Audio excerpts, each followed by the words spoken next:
महात्मा बुद्ध के समय एक प्रसिद्ध शिष्य हुआ जिसका नाम पूर्ण कश्यप था। उसने वास्तव में पूर्णता को प्राप्त कर लिया था, इसीलिए उसे पूर्ण कश्यप कहा जाता था। एक बार जब महात्मा बुद्ध को यह विश्वास हो गया कि अब पूर्ण कश्यप को कोई भी चीज परेशान नहीं कर सकती, तो बुद्ध ने पूर्ण कश्यप को अपने पास बुलाकर कहा, अब तुम्हें मेरे साथ जगह जगह घूमने की कोई जरूरत नहीं है, क्योंकि अब तुम अपने आप में ही पूर्ण हो गए हो। अब तुम्हें किसी बुद्ध की जरूरत नहीं रही है, इसलिए अब तुम गांव गांव जाकर, नगर नगर जाकर अब तक जो कुछ भी तुमने मुझसे सीखा है उसे लोगों में बांटो, और अब से यही तुम्हारा काम है। तुमने जो कुछ भी पाया है उसे लोगों में बांटो। इस पर पूर्ण कश्यप ने कहा, हे महात्मा, लेकिन किस दिशा में जाऊं? आप इशारा तो करिए कि मुझे किस दिशा में जाना चाहिए। अब बुद्ध ने पूर्ण कश्यप से कहा कि अब दिशा भी तुम्हें ही निर्धारित करनी है। तुम्हें अब दिशा बताने की जरूरत नहीं रही है, तुम खुद ही समझदार हो। अपने मार्ग का निर्धारण अब तुम खुद ही कर सकते हो। इस पर पूर्ण कश्यप ने कहा, ठीक है बुद्ध, बिहार में एक गांव है सुखा नाम का, अब से मैं वही जाऊंगा और रहूंगा। इस पर बुद्ध ने पूर्ण कश्यप से कहा, तुम वहां जाकर खुद ही अपने आप को परेशानी में डाल रहे हो, क्योंकि वहां पर बड़े ही दुर्जन और दुष्ट लोग रहते हैं। उन्होंने आज तक किसी सन्यासी को नहीं देखा। अगर तुम वहां जाओगे तो वे लोग तुम्हारा जीना मुश्किल कर देंगे। बड़ा आनंद आता है उन लोगों को दूसरों को परेशान करने में। वे बड़े ही दुष्ट लोग हैं, इसलिए तुम वहां मत जाओ। इस पर पूर्ण कश्यप ने कहा, महात्मा, इसीलिए तो मेरा वहां जाना बहुत जरूरी है।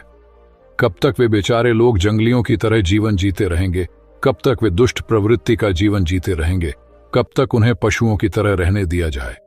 आखिरकार किसी न किसी को तो वहां जाना ही पड़ेगा। किसी न किसी को तो वहां जाकर उन्हें सुधारना ही होगा। इसलिए अब आप मुझे वहां जाने की आज्ञा दें। इस पर बुद्ध कहते हैं, एक बार फिर से सोच लो और अपना विचार बदल लो। कहीं ऐसा ना हो कि तुम्हें बीच सफर में ही वापस लौटना पड़े और तुम्हारा काम अधूरा ही रह जाए। इस पर पूर्ण कश्यप कहता है, बुद्ध, जो सोचाना था वह मैंने सोच लिया। अब आप मुझे बस अपनी आज्ञा प्रदान करें। इसके बाद बुद्ध कहते हैं, ठीक है, अगर तुम जाना ही चाहते हो तो जा सकते हो, लेकिन जाने से पहले मेरे 3 प्रश्नों के उत्तर देते जाओ। इसके बाद बुद्ध एक एक करके अपने 3 प्रश्न पूर्ण कश्यप से पूछते हैं। बुद्ध कहते हैं, मेरा पहला प्रश्न है, यदि उन लोगों ने तुम्हारा अपमान किया, तुम्हें गालियां दी, तो तुम क्या करोगे? तब उस समय तुम्हारे मन में कैसे विचार उठेंगे? इस पर पूर्ण कश्यप ने कहा, आप पहले ही जानते हो कि अगर उन लोगों ने मुझे गालियां दी, मेरा अपमान किया, तो मेरे अंदर प्रसन्नता का भाव उठेंगे, ये सोचकर कि कितने भले लोग हैं, सिर्फ गालियां ही दे रहे हैं, मार नहीं, वरना वे लोग मार भी तो सकते थे मुझे। इस पर बुद्ध ने कहा, ठीक है, यदि वे तुम्हें मारना ही शुरू कर दें, जो कि वे कर सकते हैं क्योंकि वह जंगली स्वभाव के हैं, तब तुम्हारे मन में कैसे विचार उठेंगे? तब पूर्ण कश्यप बुद्ध से कहता है कि मैं ये सोचकर खुश हो जाऊंगा कि सिर्फ ये लोग मुझे मार ही रहे हैं, मार तो नहीं डाला, वरना जान से भी मार सकते थे। इसके बाद बुद्ध ने कहा, यदि उन्होंने तुम्हें मार ही दिया तो मरते समय तुम्हारे मन में कैसे विचार चल रहे होंगे?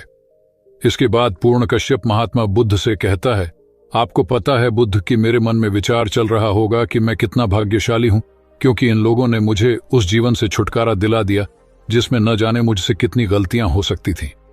ये सब सुनकर बुद्ध ने पूर्ण कश्यप से कहा, अब तू जहां जाना चाहता है वहां जा सकता है। अब कोई तेरा कुछ नहीं बिगाड़ सकता। अब तुझे कोई गाली नहीं दे सकता। अब कोई तेरा अपमान नहीं कर सकता। अब कोई तुझे मार नहीं सकता।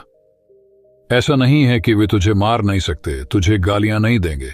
हो सकता है कि उनमें से कोई तुम्हें जान से ही मार दे, लेकिन अब वे केवल तेरे शरीर को ही मार सकते हैं, तुम्हारे बाहरी शरीर को ही गाली दे सकते हैं, लेकिन अब वे तुम्हारी आत्मा और मन को कोई चोट नहीं पहुंचा सकते हैं। सारा खेल मन का ही है। कैसे हम अपने मन में विचार पालते हैं, कैसे हम इस दुनिया को देखते हैं। उसने मुझे मारा, उसने मेरा अपमान किया, उसने मुझे गालियां दी। जो ऐसी गांठें मन में बनाकर नहीं रखते हैं, उनके मन का बैर शांत हो जाता है। मन में बैर रखकर जीना नरक में जीने के ही समान है। इस दुनिया में कहीं और कोई नरक है ही नहीं। मन में किसी के प्रति शत्रुता रखकर जीना ही नरक में जीने के समान है। हम जितनी भी शत्रुता अपने आसपास बनाते चले जाते हैं, हम उतना ही बड़ा नरक अपने लिए बनाते चले जाते हैं, और वहीं हम जितनी ज्यादा मित्रता अपने आसपास बढ़ाते चले जाते हैं, हम उतना ही बड़ा स्वर्ग अपने लिए खड़ा करते जाते हैं।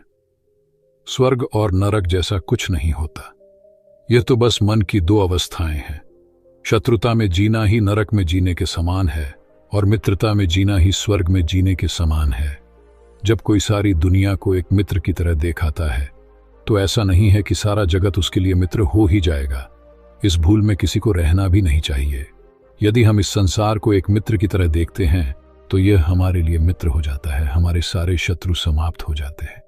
और यदि हमसे कोई शत्रुता करेगा भी तो वह शत्रुता उसके मन में ही होगी, वह उसी को ही पीड़ा देगी, वह हमें कोई कष्ट नहीं दे पाएगा। इस संसार में कभी भी शत्रुता को शत्रुता से नहीं मिटाया जा सकता, उसे तो केवल मित्रता से ही शांत किया जा सकता है। कुल मिलाकर यह हमारी सकारात्मक और नकारात्मक सोच पर ही निर्भर करता है। सकारात्मक सोच का परिणाम यह होता है कि हम जो कुछ भी सोचते हैं हमारे जीवन में सकारात्मक ही होता चला जाता है, और वहीं यदि हम नकारात्मक अपने जीवन में सोचते रहते हैं तो हमारे जीवन में सारी चीजें नकारात्मक ही होती चली जाती हैं। इसलिए हमें हमेशा सकारात्मक सोच का ही अनुसरण करना चाहिए। विश्वास और सकारात्मक सोच पर मैं आपको एक कहानी सुनाता हूँ। एक बार एक गांव में भयंकर अकाल पड़ता है। पुराने समय में जब कोई भी अकाल पड़ता था तब लोग यज्ञ किया करते थे, क्योंकि उन लोगों का यह मानना था कि इससे जल के देवता जल्दी प्रसन्न हो जाते हैं और फिर बारिश होने लगती है। तो फिर इस बार भी इस गांव के सभी लोगों ने एक बहुत बड़ा यज्ञ करने की योजना बनाई। यज्ञ शुरू किया गया। यह यज्ञ 10 दिनों तक चलने वाला था। गांव वालों का मानना था कि यज्ञ के पूरे होते ही जोरों की वर्षा होगी। इस तरह से 10वां दिन भी आ गया। जब गांव के लोगों को यज्ञ के पास जाकर जल के देवता के पास जल की प्रार्थना करनी थी, तब गांव के सभी लोग उस यज्ञ वाली जगह पर जा रहे थे।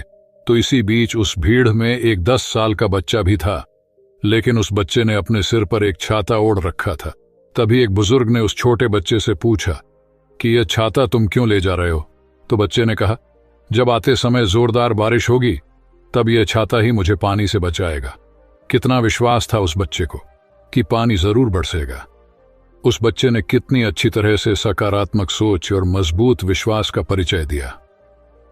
दोस्तों, अगर इसी सकारात्मक सोच और विश्वास के साथ हम अपना कोई भी काम करें तो हो सकता है कि थोड़ा समय जरूर लग जाए, लेकिन यकीन मानिए उस काम में हमें सफलता जरूर मिलेगी।